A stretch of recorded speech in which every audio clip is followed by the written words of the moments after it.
if you killed someone and then went on TV to talk about how great a person they were or whom they made mistakes or whatever, it's just there's no doubt in my mind, personally watching it, that he's responsible. More information has emerged overnight on the plane crash that's said to have killed the Wagner boss Yevgeny Prigozhin.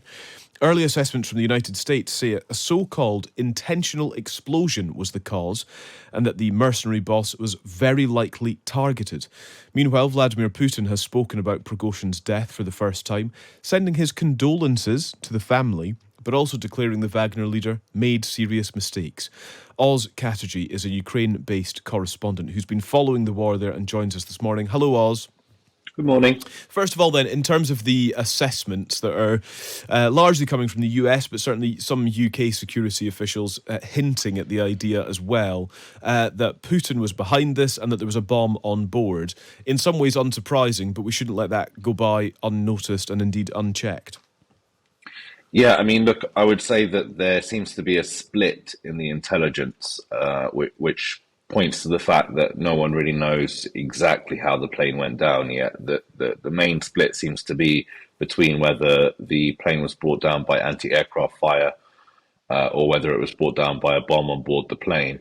There seems to be no doubt in Western intelligence circles, anyway, that Putin was deliberately responsible for the flight coming down. So, yeah, how exactly it came down is still something that we're trying to discover. But the why it came down seems apparently clear to everyone, both inside and outside of Russia. Can you describe to us, I suppose, the various reactions and responses from the various sort of groups that are key here? So first of all, there's Putin and his leadership. There's the Russian military. There's the Wagner group. And then we'll come on to Ukraine in a moment. But within Russia, what is the where are the tensions in the aftermath of this incident? So look, I mean, it's important to remember that it wasn't just Prigozhin that died in the aircraft. His second in command, Dmitry Utkin, was also killed. There were some others, including a guy called Chekalov, who was running Prigozhin's business empire. So there were several high-profile commanders on board the flight that went down and died. So that leads us to believe that Wagner, as an organization, has been largely decimated of its senior leadership. The other thing to remember is that there were people who didn't die, including Andrei Troshev, who is a commander who did not take part in the mutiny attempt. And there were rumors for the last month or so that Putin was trying to put Troshev in charge of the Wagner empire, as it were. So the question really is what next for Wagner? Does Wagner still exist as an entity? Will it be sort of nationalized by the Russian state? Will Troshev take over? These are questions that are unknown.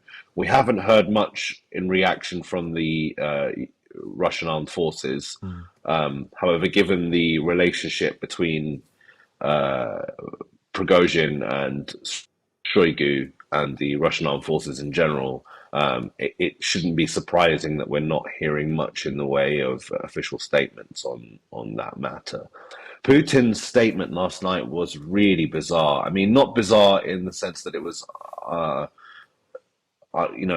out of character for Putin to say something like that. I just mean it was sort of, it's bizarre to listen to because he was talking in a very neutral tone about, investigators, I mean, it's like,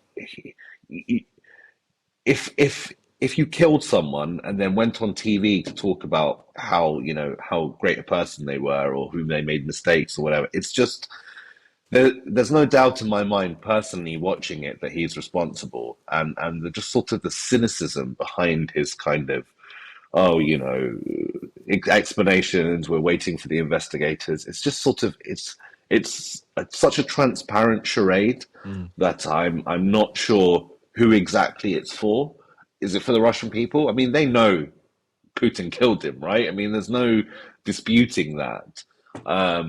So it's just kind of weird to watch this whole PR spin that Putin puts on things because, he does these crimes in a way that sort of he wants everyone to know that it was him ultimately responsible for them. But then he also does this kind of plausible deniability act in which he denies everything. So it's just a really odd kind of way to behave if if you've lived your whole life in a liberal democracy and you're used to seeing leaders, lie or whatever. But this is very different to anything like that.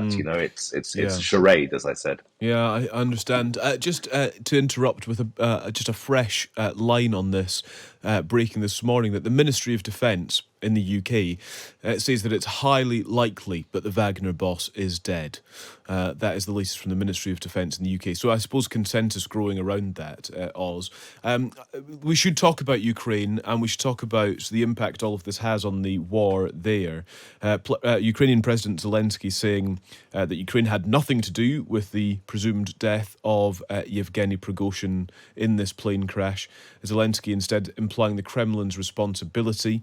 The MOD, just to further what they were just saying, so there's no definitive proof that he was on the plane at this stage. His name was on the passenger list, of course, is where we're kind of circling around with all of this. But in terms of Zelensky's response, and indeed any sort of impact on Ukraine and the conflict itself, what can we analyse on that? That's that's quite interesting. And I do note that Zelensky came out straight away and said this was not us. This was nothing to do with us. And actually, if you look at Ukraine's responses to attacks, assassinations, and so on inside Russia, a lot of what they've said has been sort of refusing to confirm or deny when they're responsible for something. Whereas Zelensky coming straight out and saying this had nothing to do with us, I think we can take that as a given, to be honest with you. I think this particular act is beyond Ukraine's capabilities. I don't think they have the capability to smuggle a bomb on board Prigozhin's plane. In fact, I doubt anyone has the ability to smuggle a bomb on Prigozhin's plane. It must be one of the most secure planes ever to have existed.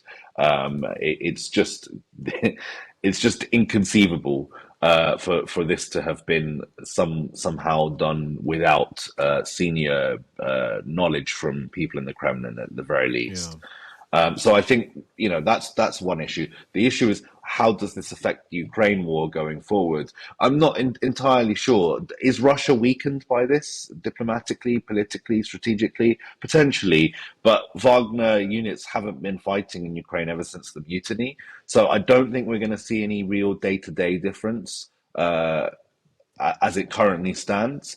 The only thing we can say for sure is that Wagner units are not going to be fighting in Ukraine again anytime soon, which is a relief for Ukraine, in a pure numbers terms, that they now have the ability to defend themselves without that extra militia on the ground in and around the east of Ukraine.